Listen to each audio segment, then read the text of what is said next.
Mark, thank you for joining us today. Let's start with your background. Can you tell us a little bit about your early life and education and how those experiences have shaped you? Thank you, Olivia. I was born and raised in the San Francisco area. I went to Burlingame High School and I started programming when I was pretty young.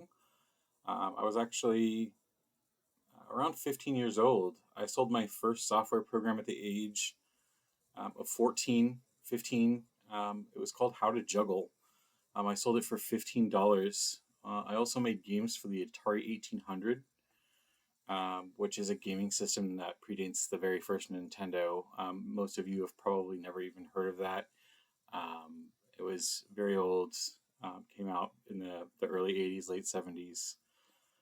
After that, I attended the University of Southern California, the Marshall School for Business, where I earned my Bachelor of Science in Business Administration.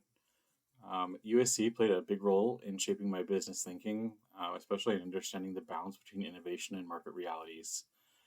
As far as my family goes, my father owned a department store in San Francisco, and my grandfather, Marvin Lewis, was a prominent political figure that shaped the political landscape of the area. Before Salesforce, you had quite the career at Oracle, correct? Yes, I joined Oracle right after graduating from USC. I worked there for 13 years in various roles, and by age 26, I became the youngest vice president in the company's history. But even though I was doing well, I felt drawn to build something new that combined technology innovation with a deep sense of purpose. And that vision ultimately became Salesforce. Let's talk about Salesforce. For those who don't know, what is Salesforce and how has it evolved since you founded it in 1999? Yeah, Salesforce is the world's leading customer relationship management platform.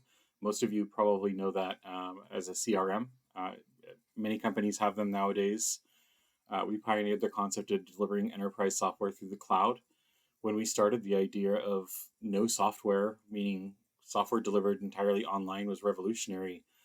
Most everybody back then had uh, computers that were based entirely on site, were very labor intensive.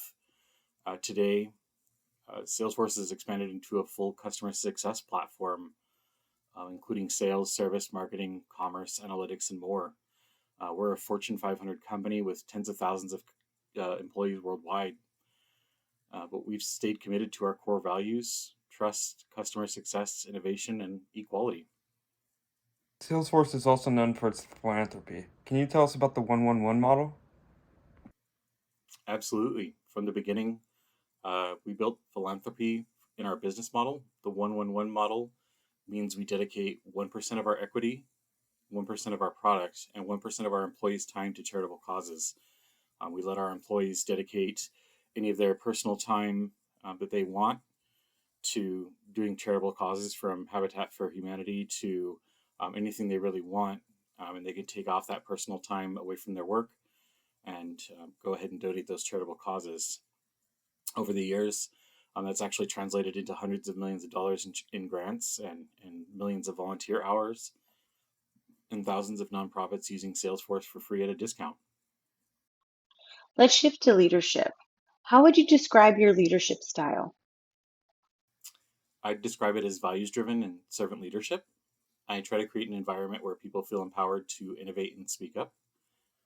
I believe in leading with a purpose beyond profit, which is why we focus on social impact as much as financial performance.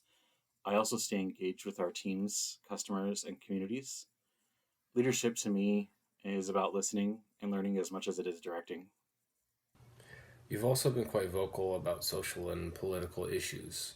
Now, how exactly does that fit into your leadership approach? I believe that companies and CEOs have a responsibility to speak out, especially when core values like equality, sustainability, and human rights are at stake. Our stakeholders expect it. Employees, customers, and investors want to know where we stand.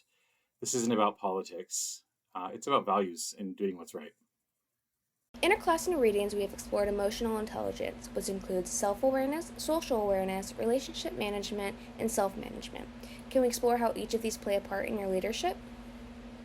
Of course, for self awareness, I make a conscious effort to know my strengths and weaknesses. I've always been aware that I'm a visionary and I'm driven, but I can also move fast and sometimes too fast. We're all guilty of that. I recognize that I help surround myself with people that who provide balance and perspective to me.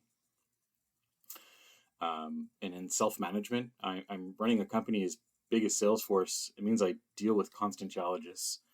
I've learned to manage my emotions, especially in high pressure situations, which is daily. I focus on constructive responses rather than reactive ones. Meditation, time in nature, prioritizing my health, they all help with that. Social awareness. I spend a lot of time listening.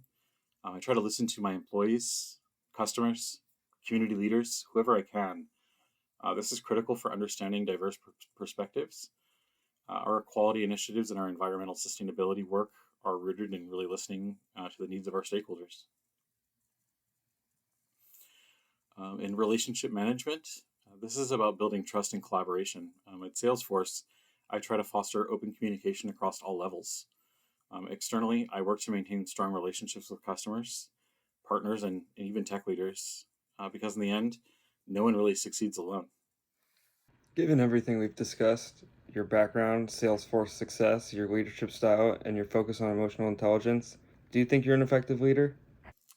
I'd like to think so, but ultimately, effectiveness is determined by the people you lead. Salesforce growth, our position as one of the most admired companies in the world, and our ability to make a positive impact suggests that our approach works. But I'm constantly learning. Leadership is a journey, it's not a destination. From our perspective, you've built a multi-billion-dollar company, pioneered cloud computing, and embedded philanthropy into your business model, and stood up for social values. Now, that's the definition of effective leadership. Thank you. But the most important measure for me is whether Salesforce is a force for good in the world. Uh, if we can keep innovating while also making the world better, then I believe we're on the right path. Mark, thank you for your time and your insight. This has been an inspiring conversation. It's my pleasure. Thank you for having me.